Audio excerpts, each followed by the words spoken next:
चीन के किंगडाओ में आयोजित शंघाई सहयोग संगठन स्को रक्षा मंत्रियों की बैठक के दौरान भारत के रक्षा मंत्री राजनाथ सिंह ने अपने रूसी समकक्ष आंद्रे बेलोसोव के साथ एक महत्वपूर्ण द्विपक्षीय वार्ता की। इस बैठक में भारत और रूस के बीच रक्षा सहयोग को और मजबूत करने पर चर्चा हुई, जिसमें S-400 ट्रायम्फ वायु रक्षा प्रणाली की आपूर्ति, Su-30 MKI लड़ाकू विमानों के उन्नयन और अन्य महत्वपूर्ण सैन्य उपकरणों की खरीद जैसे प्रमुख मुद्दे शामिल थे। ये वार्ता भारत की सैन्य आधुनिकीकरण की दिशा में एक महत्वपूर्ण कदम है, खासकर क्षेत्रीय सुरक्षा चुनौतियों और सीमापार आतंकवाद के संदर्भ में। S-400 सौदे का महत्व और अपडेट। भारत ने 2018 में रूस के साथ $5.43 बिलियन के सौदे के तहत 5 S-400 स्क्वाड्रनों की खरीद के लिए समझौता किया था। ये प्रणाली लंबी दूरी की हवाई रक्षा के लिए सक्षम है और कई हवाई खतरों को ट्रैक और निष्प्रभावी कर सकती है। अब तक भारत को 3 स्क्वाड्रन प्राप्त हो चुके हैं, जिन्हें पाकिस्तान और चीन से संभावित खतरों का मुकाबला करने के लिए उत्तर पश्चिम और पूर्वी क्षेत्रों में तैनात किया गया है। हाल ही में मई में हुए ऑपरेशन सिंदूर में S-400 ने पाकिस्तानी हमलों से भारत की प्रमुख सैन्य संपत्तियों की रक्षा में महत्वपूर्ण भूमिका निभाई थी। हालांकि रूस यूक्रेन युद्ध के कारण शेष 2 स्क्वाड्रनों की आपूर्ति में देरी हुई थी। किंगडाओ में हुई इस बैठक में रूस ने आश्वासन दिया कि चौथा स्क्वाड्रन 2026 में और 5वां 2027 तक भारत को सौंप दिया जाएगा। प्रत्येक स्क्वाड्रन में 2 मिसाइल बैटरी होती हैं, जिनमें कुल 128 मिसाइलें शामिल हैं, जो भारत की वायु रक्षा क्षमता को और मजबूत करेगी। रक्षा मंत्रालय के सूत्रों के अनुसार ये सौदा भारत की रक्षा तैयारियों को बढ़ाने में महत्वपूर्ण है।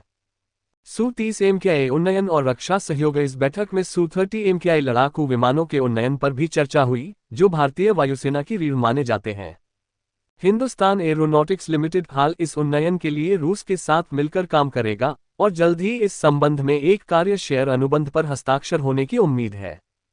इसके अलावा दोनों देशों ने हवाई मिसाइल प्रणालियों, संयुक्त उत्पादन और रक्षा मंचों के आधुनिकीकरण जैसे क्षेत्रों में सहयोग बढ़ाने पर विचार किया। राजनाथ सिंह ने अपने ट्वीट में कहा, किंगडाओ में स्को रक्षा मंत्रियों की बैठक के दौरान रूस के रक्षा मंत्री आंद्रे बेलोसोव से मिलकर खुशी हुई।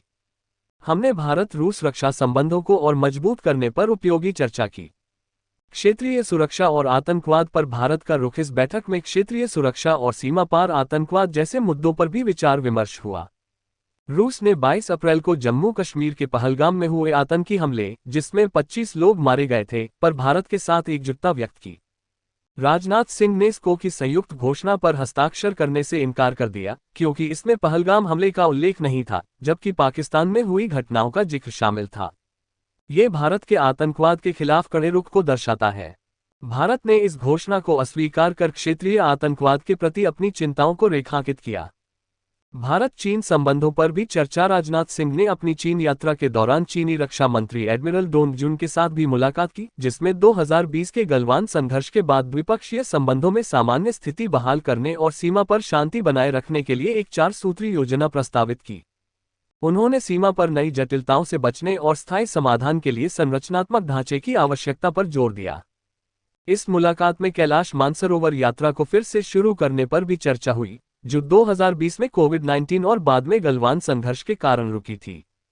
निष्कर्ष, किंगडाओ में राजनाथ सिंह और रूसी रक्षा मंत्री के बीच हुई यह वार्ता भारत रूस रक्षा संबंधों को और मजबूत करने की दिशा में एक महत्वपूर्ण कदम है। S-400 प्रणाली की समयबद्ध आपूर्ति और Su-30 MKI के उन्नयन जैसे कदम भारत की रक्षा तैयारियों को और सशक्त करेंगे। साथ ही आतंकवाद और क्षेत्रीय सुरक्षा पर भारत के दृढ़ रुख ने स्को मंच पर इसकी स्थिति को और मजबूत किया। ये बैठक भारत की रक्षा नीति और क्षेत्रीय स्थिरता के प्रति उसके प्रबल संकल्प को दर्शाती है।